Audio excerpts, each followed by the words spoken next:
Yes sir thank you ಹಾಂ ಆಯಿತು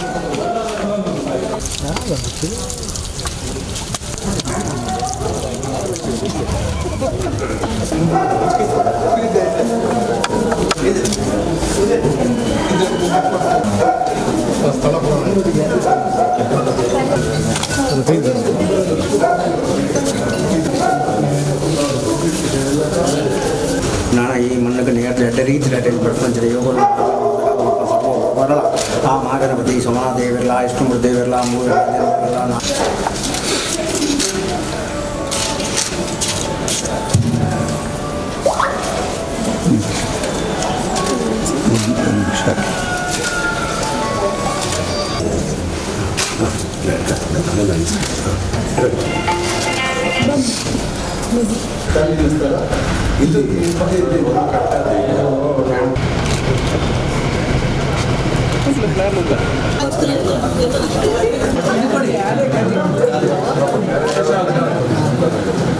ಕುಂತಲೆ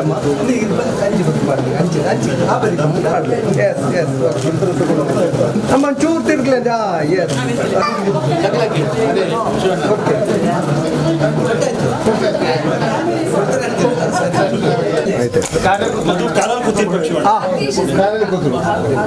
yes ready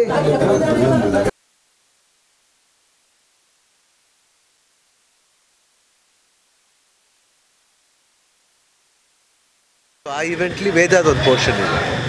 so ಅದಕ್ಕೋಸ್ಕರ ವೇದ ಟೀಮ್ ಎಲ್ಲ ಬಂದಿತ್ತು. ಬರಬೇಕಾದ್ರೆ ಸರಿ ಒಂದಿನ ಮುಂಚೆನೇ ಧರ್ಮಸ್ಥಳ ಆಮೇಲೆ ಇವತ್ತು ಕೊರಜ್ಜ ಈ ಒಂದು ಸ್ಥಳಕ್ಕೆ ಬಂದಿದ್ದು. ಇದು ನಮಗೆ ರಕ್ಷಿತ ಮೂಲಕ ಗೊತ್ತಿತ್ತು, ಅಲ್ಲಿ ಹೋಗಿ ಅಣ್ಣ ಚೆನ್ನಾಗಿರುತ್ತೆ ಒಳ್ಳೆಯದು ಅಂತ. ಸರಿ ನಮಗೂ ಸರಿ ಹೋಗಿ ಬರೋಣ ಅನ್ಸತಿ ಅಂತ. ಅಂದರೆ ತುಂಬ ಅಂದರೆ ಮನುಷ್ಯನ ಪ್ರಾಬ್ಲಮ್ನ ಭಾಳ ಸಿಂಪಲ್ಲಾಗಿ ಹೇಳ್ಕೊಳ್ಳೋ ಒಂದು ರೀತಿ ಅಂತ ನಂಗೆ ಅನಿಸ್ತು ಇವತ್ತು ಬಂದು ನೋಡಿದಾಗ. ಏನೂ ಒಂದು ಆಡಂಬರ ಇಲ್ಲ, ಆರಾಮ ಒಂದು ಕ್ವೈಟಾಗಿ ಬಂದು ಏನೋ ಒಂದು ಚಕ್ಲಿ ಆಮೇಲೆ ಎಲೆ ಮೇಲೆ ಒಂದು ಇಟ್ಬಿಟ್ಟು ಪ್ರಾರ್ಥನೆ ಮಾಡಿ ಅದನ್ನು ಅದಕ್ಕೆ ಅರಾಕೇನೋ ಹಾಕ್ತಾರೆ, ಸ್ವಲ್ಪ ಹಾಕ್ಬಿಟ್ಟು ಅದಕ್ಕೆ ನಮ್ಮ ಮನಸ್ಸಲ್ಲಿರೋ ಬೇಡಿಕೆನ ಮನಸ್ಸಲ್ಲಿ ಅಂದ್ಕೊಂಡು ನಾವು ತಿರ್ಗಾ ಪ್ರಸಾದ ಕೊಡ್ತಾರೆ, ವಾಪಸ್ ಬರೋದು. ಒಂಥರ ನಮಗೆ ತುಂಬ ಸಿಂಪಲ್ ಅನಿಸಿದ್ರು ಒಂದು ಯಾವಾಗಲೂ ಸಿಂಪಲ್ ಥಿಂಗ್ಸೇ ವ್ಯಾಲ್ಯೂ ಕೊಡೋದು ಲೈಫ್. ನನಗೆ ಕಮರ್ಷಿಯಲಾಗಿ ಗೊತ್ತಿಲ್ಲ ಆ್ಯಕ್ಚುಲಾಗಿ, ಸಾರಿ ವೆರಿ ನ್ಯೂ ನನಗೆ. ಬಟ್ ರಕ್ಷಿತ್ ಅವ್ರು ಹೇಳಿದ್ರು, ನಾವು DKD ಮಾಡಬೇಕಾದ್ರೆ ಹೋಗಿ ಅಣ್ಣ ಒಳ್ಳೆ ದೇವಸ್ಥಾನ. ಆಮೇಲೆ ನನಗೋಸ್ಕರ ಅವ್ರು ಬೇಡ್ಕೊಂಡಿದ್ರು ಇಲ್ಲಿ ಬಂದು, ಅಣ್ಣ ಫ್ಯಾಮಿಲಿ ಎಲ್ಲ ಬರ್ತಾರೆ ಅಂತ ಬೇಡ್ಕೊಂಡಿದ್ರು. ಸರಿ ಅವ್ರು ಹೇಳಿದ್ರಲ್ಲ ಅಂದ್ಬಿಟ್ಟು ನನಗೂ ಮನಸ್ಸಿಗೆ ಸಮಾಧಾನ ಆಯಿತು. ಇಲ್ಲಿ ಬಂದು ಹೆಂಗಿದ್ರು ನೋಡಿ, ನಮಗೆ ಹೆಂಗೆ ಕರ್ಕೊಂಬರುತ್ತೆ ಅಂದರೆ ಮೊದಲಿಂದ ನಮ್ಮ ತಾಯಿ ಇರ್ಬೇಕಾರೆ ಜೊತೆಲಿ ನಾವು ಯಾವಾಗಲೂ ಮೂಕಾಂಬಿಕೆ, ಉಡುಪಿ ದೇವಸ್ಥಾನ ಜಾಸ್ತಿ ಬರ್ತಾ ಇರ್ತೀವಿ. ಮಂಗಳೂರೇನು ಹೊಸದಲ್ಲ. ಹಂಗೆ ನೋಡೋಕ್ಕೋದ್ರೆ ಬಹುಶಃ ತಂದೆಯವ್ರು ಆದಮೇಲೆ ಜಾಸ್ತಿ ಸಿನಿಮಾ ಇಲ್ಲಿ ಶೂಟಿಂಗ್ ನಡೆದಿರೋದು ನಂದೇ ಅಂತ ಹೇಳೋಕ್ಕೆ ಇಷ್ಟಪಡ್ತೀನಿ. ಯಾಕಂದರೆ ಇಲ್ಲಿ ಆಲ್ಮೋಸ್ಟ್ ಮಂಗಳೂರು, ಉಡುಪಿ, ಈ ಕುಂದಾಪುರ ಬೆಲ್ಟ್ಲಿ ಒಂದು ಸುಮಾರು ಸಿನಿಮಾ ನಾವು ಶೂಟಿಂಗ್ ಮಾಡಿದ್ವಿ. ಇಲ್ಲಿ ಬಂದಾಗಲೆಲ್ಲ ನಮಗೊಂದು ಒಂದು ಆತ್ಮೀಯತೆ ಇದೆ, ಒಂದು ಬಾಂಧವ್ಯ ಇದೆ. ಉಡುಪಿ ಕೃಷ್ಣ ಇರ್ಬೋದು, ಮೂಕಾಂಬಿಕೆ ಇರ್ಬೋದು, ಆಮೇಲೆ ಅಲ್ಲೊಂದು ಗಣಪತಿ ದೇವಸ್ಥಾನ ಬರುತ್ತೆ. ಆಮೇಲೆ ಇಲ್ಲಿ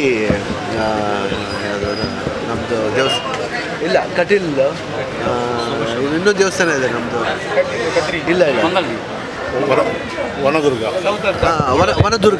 ಇದು 3ನೇ 4ನೇ ಸತಿ ಇವತ್ತು ಹೋಗ್ತಾ ಇದ್ದೆ. 4ನೇ ಸತಿ ಪ್ರತಿ ಟೈಮ್ ಬಂದಾಗಲೂ ವನದುರ್ಗಕ್ಕೆ ಹೋಗ್ತಾ ಇರ್ತೀವಿ. ಏನೋ ಒಂದು ಪೀಸ್ ಇದೆ, ಒಂದು ಮನಸ್ಸಿಗೆ ಒಂದು ನೆಮ್ಮದಿ ಇದೆ. ಅಂದರೆ ಮನಸ್ಸಿಗೆ ಅನ್ಕೊಂಡು ನಾನು ಯಾವಾಗ ಪ್ರಾರ್ಥನೆ ಖಂಡಿತ ಇದ್ದೆ. ಐ ಥಿಂಕ್ ಒಂದು ಯುನೀಕ್ ಆ್ಯಂಡ್